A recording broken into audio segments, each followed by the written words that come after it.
Are today's topic is general register organisation. General register organisation का मतलब है कि रजिस्टर्स को इस तरीके से ऑर्गेनाइज करना सो डैट सीपीयू उनमें मेमोरी डाटा स्टोर कर सके एंड देन रिट्राइव कर सके easily through it's buses.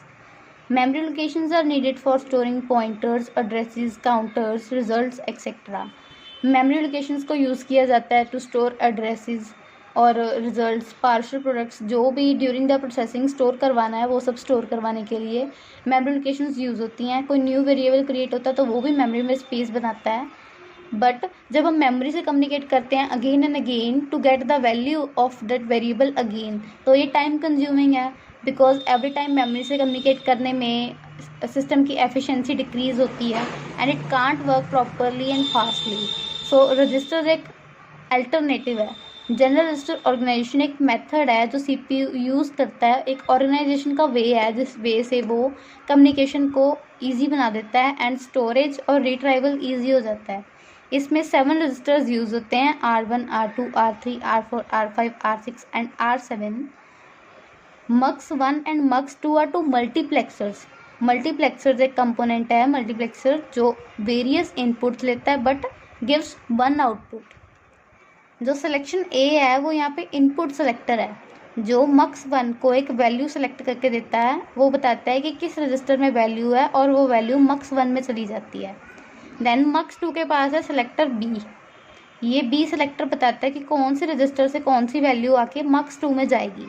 Then through a बस एंड थ्रू बी बस इन दोनों की वैल्यूज़ ALU के पास जाती हैं। ALU stands for arithmetic logic unit. ये डिसाइड करता है कि कौन सा ऑपरेशन परफॉर्म करना है, arithmetic, shift operation, micro programming operation और एनी अदर। जब R1, R2 और एनी अदर रजिस्टर से सिलेक्शन ए ने एक इनपुट सेलेक्ट करके MUX1 को दी और सेलेक्टर बी ने MUX2 को एक इनपुट सेलेक्ट करके दी, देन थ्रू द बसेस ये ALU के पास जाएंगी। ALU will select the operation जो यहाँ पे इनपुट सेलेक्टर है वो सिलेक्ट करेगा कि कौन सा ऑपरेशन परफॉर्म करना है। देन जो आउटपुट है वो 3x8 डिकोडर वो सिलेक्ट करेगा कि कौन से रजिस्टर में स्टोर होगी इन 7 में से। सिलेक्शन डी भी बोलते हैं इनसे। 3x8 decoder selection destination. ये आउटपुट्स कनेक्टेड हैं, ये एक रजिस्टर में सेलेक्ट हो जाएगी जो रजिस्टर 3x8 डिकोडर सेलेक्ट करेगा। ईजी मैकेनिज्म है, 2 मल्टीप्लेक्सर्स हैं, सिलेक्शन ए सिलेक्शन बी जो एक वैल्यू सेलेक्ट करेगा, सेलेक्टर बी दूसरी वैल्यू सेलेक्ट करेगा। देन थ्रू बसेस ALU के पास जाएंगी जो ऑपरेशन सेलेक्ट करेगा, ऑपरेटर सेलेक्ट करेगा। Then 3x8 decoder destination select करेगा कि आउटपुट की डेस्टिनेशन कौन सी होगी। देन वो रजिस्टर में स्टोर हो जाएगा।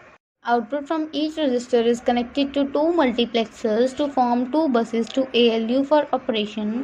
It determines which operation is to be performed. 3x8 decoder selects where to store the output. ये एक सिंपल मैकेनिज्म है जिसमें बताया है कि आउटपुट रजिस्टर हैं वो MUX1 एंड MUX2 के पास 2 वैल्यूज़ जाती हैं। देन वो ऑपरेशन के लिए ALU के पास जाता है। देन एक 3x8 डिकोडर डेस्टिनेशन सेलेक्ट करता है कि कहाँ पे उसे स्टोर करवाना है आउटपुट को। सेलेक्टर इनपुट्स जो इस मेथड में यूज़ होती हैं, MUX-A जो फर्स्ट वैल्यू बताता है, MUX-B जो सेकंड वैल्यू सेलेक्ट करवाता है, ALU जो ऑपरेशन बताता है कि कौन सा परफॉर्म करना है, and last one is decoder destination selector जो बताता है कि आउटपुट को कहाँ स्टोर करना है।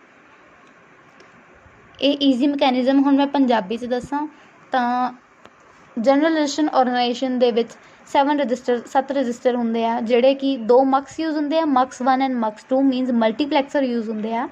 ਇਹਨਾਂ ਚੋਂ ਕਿਸੇ ਵੀ 2 ਰਜਿਸਟਰ ਦੇ ਵਿੱਚ ਕੋਈ ਵੀ ਵੈਲਿਊਜ਼ ਪਈਆਂ ਹੋ ਸਕਦੀਆਂ। ਸਿਲੈਕਸ਼ਨ A ਇੱਥੇ ਡਿਸਾਈਡ ਕਰ ਲੂਗਾ ਵੀ ਕਿਹੜੇ ਰਜਿਸਟਰ 'ਚੋਂ ਕਿਹੜੀ ਵੈਲਿਊ ਚੱਕ ਕੇ MUX1 ਨੂੰ ਦੇਣੀ ਆ, ਦੂਜੀ ਕਿਸੇ ਵੀ ਰਜਿਸਟਰ 'ਚੋਂ ਦੂਜੀ ਕਿਹੜੀ ਵੈਲਿਊ ਚੱਕ ਕੇ MUX2 ਨੂੰ ਦੇਣੀ ਹੈ, ਸਿਲੈਕਸ਼ਨ B ਡਿਸਾਈਡ ਕਰਦਾ।